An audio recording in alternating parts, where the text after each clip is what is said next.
In this brave new world of Rotten Tomatoes review bombing and fanboys claiming ownership of the franchises they're supposed to just enjoy watching, talk of the relationship between fans and movies has never been hotter. It is far from the first time, though, that a group of fans have banded together to rally against a decision made by Hollywood, and it certainly won't be the last time. A turd in the wind? Seriously?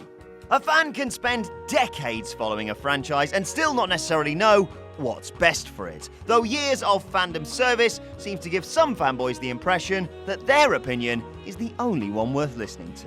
Of course, a lot of the time the fanboys get it right, like when they bemoaned George Clooney's casting as Batman, for example. Here's some bat nipples.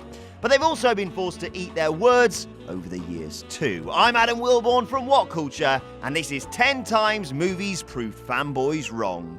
Number 10. When Disney bought Marvel Studios. When Disney announced back in 2009 that they'd paid a staggering $4 billion for Marvel Studios, or to put it into more understandable terms, 2,000 of those weird half-dog, half-lion things, fans of the comics weren't the only ones to pour scorn on the sale. As fans of Marvel's properties began to voice their anger over what they saw as a move that would inevitably water down and ruin their favourite characters, industry commentators also questioned whether the franchise was worth such a large amount of money. In the end, the doubters were proven wrong on both accounts. More wrong than Jules' internet search history. Now the most profitable movie franchise in history, the Marvel Cinematic Universe single-handedly changed the direction of cinema, all while staying as faithful as possible to the source material. Number 9. When Warner Brothers turned the Deathly Hallows into 2 movies. When Warner Brothers announced that their adaptation of the last book in the Harry Potter series would be split into 2 separate movies, fans were immediately distrustful, fearing that the decision to cut the Deathly Hallows in half was made with profit rather than the best interests of the story in mind. Yeah, like Hollywood's ever done that before. Oh.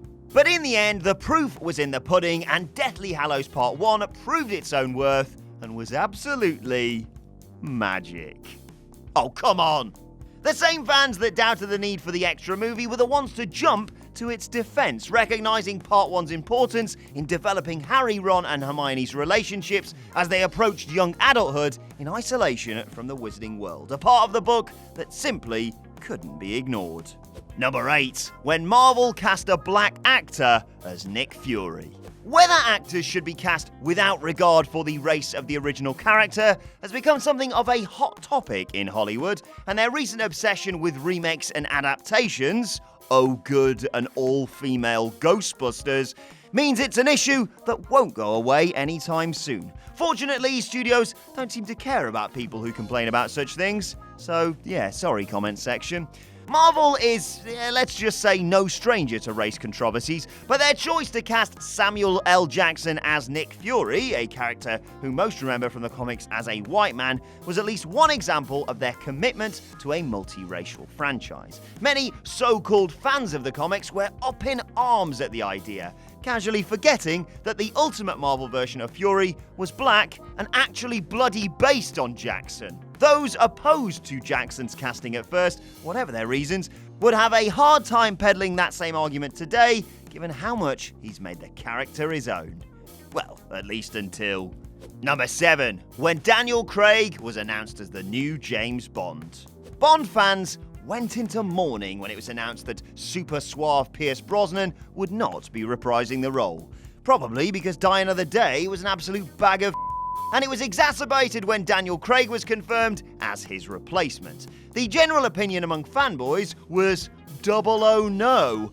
Daniel Craig simply didn't look like the Bond they knew and loved from previous films. While some, aka idiots, still maintain the opposite, the common consensus is that Craig's Bond was one of the best ever, and his long stint as 007 has been the most successful period in the history of the franchise.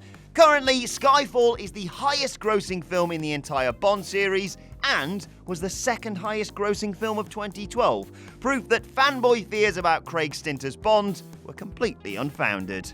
Number 6. When they decided to reboot Star Trek. Trekkies began to doubt the new big-budget reboot of their beloved show as soon as J.J. Abrams, who is well known for his love of their historical rival in the genre Star Wars, was mentioned. Nerd fight! Now, the director has come under fire from fanboys a number of times over the course of his involvement with Star Trek, especially for his refusal to admit that Khan was to be the lead villain in the second film Into Darkness, which made Ewan's head do this. Luckily for him, though, some Star Trek fans do love his reboot. While many choose to make unfavourable direct comparisons, those fanboys who appreciate what the show was really about see the reboot as a welcome part of the canon. Number 5. When Marvel cast Robert Downey Jr. as Iron Man. It's hard to imagine anyone other than Robert Downey Jr. in the role of Tony Stark nowadays, but the actor was far from a welcome choice at the time he was cast. Tom Cruise had coveted the role for a long time, and Marvel fanboys had expected someone of his pedigree, or Nicolas Cage, can you imagine, to be given the part, not an actor who was known for his substance abuse issues more than anything else. Jon Favreau, the director of the first 2 Iron Man movies, admitted that the studio said no a number of times before he was able to convince them that the formerly troubled actor was perfect for the role. Favreau proved both the fanboys and the doubters at the studio wrong, with the Iron Man movies going on to make in excess of $2 billion, and Downey Jr. becoming the new face of Marvel. What a face it is. Number 4. When Disney bought Star Wars. The fanboy hysteria that gripped Marvel fanboys in the wake of Disney purchasing Marvel Studios also hit Star Wars fans when Lucasfilm went the same way. As far as they were concerned, the future of their beloved saga had been thrown into doubt, and all future films would be made simply with Disneyland attractions in mind. Step right up, kids, and get frozen in carbonite. In typically hyperbolic fashion, internet commentators predicted the end of Star Wars as we knew it, with many suggesting that the franchise was going to get the John Carter treatment. Ugh. Disney announced their intentions to make another trilogy, and Star Wars fans held their breath as the opening crawl of The Force Awakens slithered up cinema screens at premieres across the world. The response was overwhelmingly positive, not only from critics, but from fans too. It hasn't been plain sailing since then, but it's still far removed from the predictions. Number 3. When J.J. Abrams was announced as the Force Awakens director. Not only were fanboys opposed to him on the grounds that he was involved with the recent Star Trek reboot, but most feared the approach the Lost creator would take to a Star Wars film. His heavy use of lens flare was often cited as a concern, and many wondered whether he would take a CGI-heavy approach to the first film in the trilogy, because that always looks good. Oh god. In the end, though, the director relied on his own flair as a filmmaker and the use of as many practical effects as possible. After the disaster that was the prequels, well, aside from the memes, Abrams' task was certainly an unenviable one. For his tenure to get off to a good start, he needed to simultaneously pay homage to the original trilogy while setting up a brand new one, and he managed the balancing act perfectly.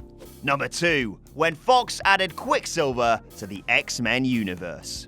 In Marvel's comics, the Maximoff siblings are affiliated with both X-Men and the Avengers, being children of Magneto, who eventually comes to see their father's evil ways and end up being recruited by Tony Stark. But we all knew that, right, lads?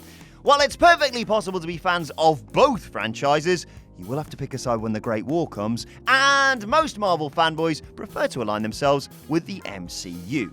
Those fans were up in arms when they found out that X-Men was going to use Quicksilver before the Marvel Cinematic Universe did. The main argument was that Marvel Studios would make a much better job of adapting the character. That turned out not to be true. Aaron Taylor Johnson's brief and largely forgettable stint as Quicksilver in the MCU was dwarfed by Evan Peters' portrayal of the character in 2014's X-Men Days of Future Past and recently in X-Men Apocalypse, in which he stole a number of scenes. In the end, Fox were vindicated in their decision, not only exercising their right to use Quicksilver, but doing a better job of it. Number 1. When Heath Ledger was announced as the new Joker. Though it's now widely considered to be the best depiction not only of the Joker, but of any superhero movie villain, Heath Ledger's performance in The Dark Knight would never have happened if certain sections of the DC fandom had gotten their way. And this is why we're not allowed nice things. Names like Johnny Depp and Sean Penn were suggested early on, and the announcement took a lot of people by surprise. And by that, I mean DC forums nearly broke the internet. Christopher Nolan had actually wanted him for Batman, but Ledger said he couldn't take himself seriously as a superhero. However, after being impressed with Batman Begins, he contacted Nolan to talk about the part of the Joker in the sequel, and after impressing with his enthusiasm, was cast before a script was even written. They might not admit to it nowadays, but a lot of fanboys poured scorn on the decision to cast Ledger as the Clown Prince of Crime, meaning a lot of fanboys were forced to break out the nice cutlery and eat their own words when the film came out and met the highest of expectations.